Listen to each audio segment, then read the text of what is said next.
வணக்கம் மக்களே, welcome to கீரிபிள் channel. கனி எவிக்கடா என்னடா சொல்கிற கீரின்னு சொல்லிட்டு ஆர்வமாக உள்ளே வரலாம். நிறைய விஷயங்கள் எதிர்பாராத ஒரு விஷயம் வந்து இந்த சீசனில் இந்த வீக்கில் நடந்துன்னு சொல்லலாம். அது என்ன அப்படிங்கிறத ஃபுல்லாக சொல்கிறேன். ஸோ அதனால் நீங்கள் வரும்போதே லைக் போட்டுக்கோங்க, முடிஞ்ச அளவுக்கு லைக்கை போடுங்க, அண்ட் சப்ஸ்கிரைப் பண்ணிக்கோங்க. ஒரு அன்எக்ஸ்பெக்டட் ட்விஸ்ட்டு அண்ட் எவிக்ஷன் சொல்லலாம். இது ஏன் இப்படி பண்ணுறாங்கன்னு எனக்கு சுத்தமாக புரியல. யாரை சேவ் பண்ணால் இப்படி ஒரு வேலை போக்குறான்னு தெரியல. ரொம்ப காண்டாகுது. யார் எவிக்டட்னா கனி தான் எவிக்டட் அப்படின்னு சொல்லிட்டு இப்போதைக்கு வந்திருக்கு. இது எந்த அளவுக்கு உண்மைனா ஒரு 99% உண்மை தான். அது என்ன அப்புறம் 1% வச்சுன்னா 1% அந்த லாஸ்ட் மினிட் சேஞ்சுக்கு தான் நான் வந்துட்டு வெயிட் பண்ணுறேன். பட் அது நடக்காதோன்னு தோணுது. பட் இருந்தாலும் சொல்கிறேன், இங்கே ரம்யா ஜோவை திரும்ப ஏன் சேவ் பண்ணுறாங்க அப்படின்னு எனக்கு தெரியல. நான் கூட காலைல வந்துட்டு லைவில் நம்ம சேனலில் பேசும்போது இப்போ தான் இல்லை காலைல கூட இல்லை கொஞ்சம் நேரத்துக்கு முன்னாடி பேசும்போது கூட இல்லை கனிக்கு வாய்ப்பு இல்லை, ஓட்டு பயங்கரமாக போட்டிருக்காங்க, நல்லாவே விளாண்டாங்க இந்த வீக் அப்படிங்கும் போது கனி எதுக்கு தூக்குனீங்கன்னு சுத்தமாக புரியலை. கனி வெல் டிசர்வ்டு. கனி எதுக்குடா எவிக்ட் பண்ணுறீங்க சம்மந்தமே இல்லாமல்? ரம்யா ஜோ இருக்குது மிச்சர் தின்னுக்கிட்டு 5 வாரமாக இருக்குது. ஆனால் அதே மாதிரி இந்த வீக் வியானா பயங்கர அட்டூழியம். அவ்வளோ விஷயங்கள் எதுவுமே வந்துட்டு ரசிக்கும்படியாக இல்லை, அவ்வளோ கிரிஞ்சு. பட் இவங்களெல்லாம் சேவ் பண்ணிட்டு ரம்யா ஜோவை சேவ் பண்ணிட்டு எதுக்கு இப்போது கனி அனுப்புறீங்க? என்ன நடக்குது இங்கேன்னு புரியலையே. இல்லை இதுக்கு முன்னாடியாச்சும் அனுப்பிச்சிருக்கணும். ரம்யா ஜோவை வச்சுட்டு எதுக்கடா கனி திரும்ப அனுப்புறீங்க? எனக்கு அதுதான் புரியல. அந்த கான்டெக்ட் தான் என்னால் ஏற்றுக்கவும் முடியல, ரொம்பவே புரியல எனக்கு. இதில் என்ன சூழ்ச்சி இருக்குது? ரம்யா ஜோவை ஏன் திரும்ப சேவ் பண்ணி வைக்கிறீங்க? அவங்க ரம்யா ஜோ எதுவும் சேதுபதி சாரத்தோட பர்சனல் வீடியோ ஃபோட்டோஸ் எதுவும் இருக்கா எடுத்து சொல்லி மிரட்டுறாங்களா? இல்லை அவர் போய் எதுவும் அந்த ஆடல் பாடலில் போய் பார்த்து தொலைஞ்சிட்டாரா? அது ரெக்கார்டு எதுவும் இருக்கா? எனக்கு ஒன்றும் புரியலை.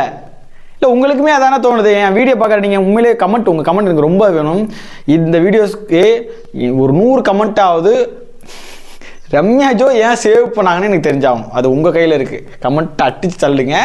அது ஏன் இந்த காரணம் தான் ப்ரோ, இதனால தான் ரம்யா ஜோ சேவ் பண்ணுறாங்க. கனித்திரி போனது கூட நான் கவலைப்படலை.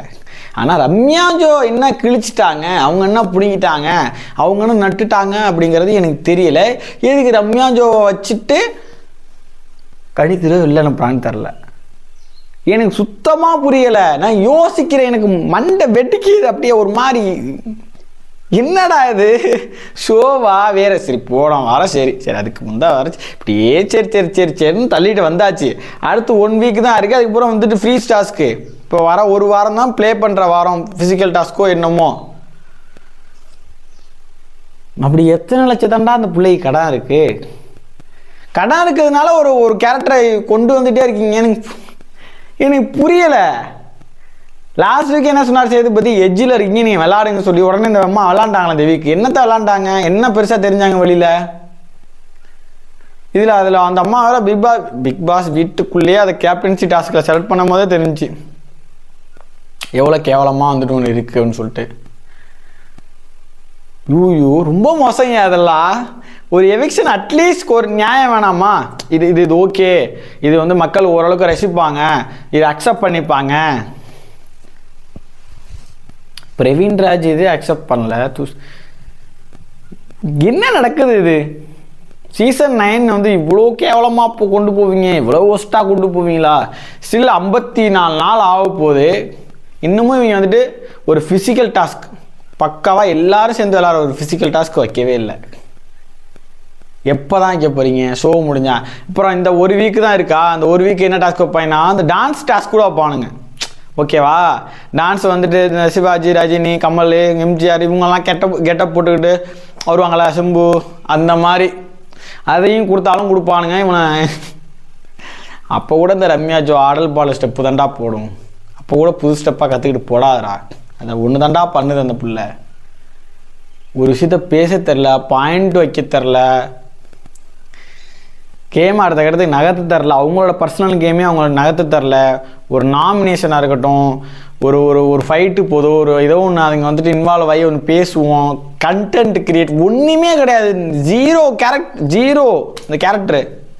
ஃபஸ்ட்டு 2 வீக்ஸ் அதுவும் வாட்டர்மெலன் இருக்கிறப்போ அவனை வம்பிழுத்தது மட்டும்தான் இருக்கே தவிர மற்றபடி ரம்யா ஜோ கிட்ட பெருசாக எதுவுமே இல்லை, எஃபெக்டிவாக ஒன்றுமே இல்லை.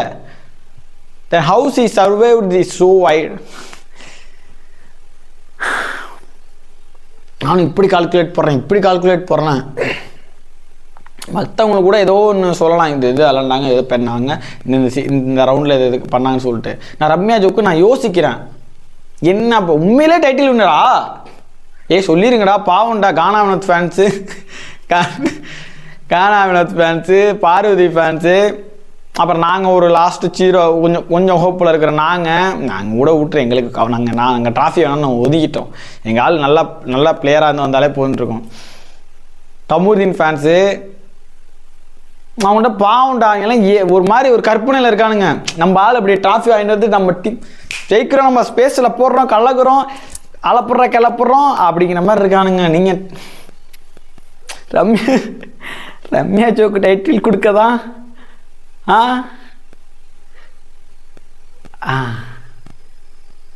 எனக்கு என்னமோ இப்போ உண்மையிலே இது வந்துட்டு டவுட் வருது. விஜய் டிவி வந்துட்டு பண்ணுவாங்க, ஏன்னா சூப்பர் சிங்கர்லேயே நான் பார்த்துருக்குறேன், நல்லா பாடி டேலண்டடாக இருப்பான். அவனை விட்டு டக்குன்னு கொஞ்சம் இந்த ஒரு சில விஷயத்துக்கு கொடுப்பாங்கல்ல, உங்களுக்கு புரியும் நான் என்ன சொல்கிறேங்க. அந்த மாதிரி ரம்யா ஜோ வந்துட்டு இந்த ப்ரொஃபஷன் இங்கேருந்து வந்துருக்காங்க, இவங்களுக்கு கொடுத்தா அட்டென்ஷன் திரும்பும். விஜய் டிவி பார்த்தீங்களா, பிக் பாஸ் பார்த்தீங்களா, எவ்வளோ பெரிய நல்லவனுங்க, ஒரு பொண்ணை வளர்த்து விட்டுருக்கானுங்க அப்படின்னு சொல்லி அந்த நேம் கிரியேட் பண்ணுறதுக்கு பண்ணுறீங்களாடா, சூப்பர்ரா, நல்லா இருங்க. என்னால் இதுக்கு மேலே இதில் எக்ஸ்பிளைன் பண்ணது ஒன்றுமே இல்லை. நீங்கள் கமெண்ட் செக்ஷனில் உங்கள் ஒப்பீனியனை ஷேர் பண்ணிக்கோங்க. ஐ டோன்ட் நோ இது ஏன் இப்படி போகுதுன்னு எனக்கு தெரியல, கமெண்டில் சொல்லுங்கள், ஷேர் பண்ணுங்கள். முடிஞ்ச அளவுக்கு லைவுக்கு வாங்க, உரிக்கிறோம், ரோஸ்ட் பண்ணுறோம், சேனலையே ரோஸ்ட் பண்ணுறோம், லைவுக்கு வந்துடுங்க. மறக்காமல் சப்ஸ்கிரைப் பண்ணிச்சுக்கோங்க, நோட்டிஃபிகேஷன் ஆன் பண்ணிச்சுக்கோங்க, தரமாக நம்ம செய்கிறோம். அடுத்து எதுவும் டபுள் வெக்ஷன் இருந்தால் நான் நெக்ஸ்ட் வீடியோவில் சொல்கிறேன். ஓகேவா, டாட்டா பாய். என்ன குடும்ப சார் ஒன்று இருந்தது.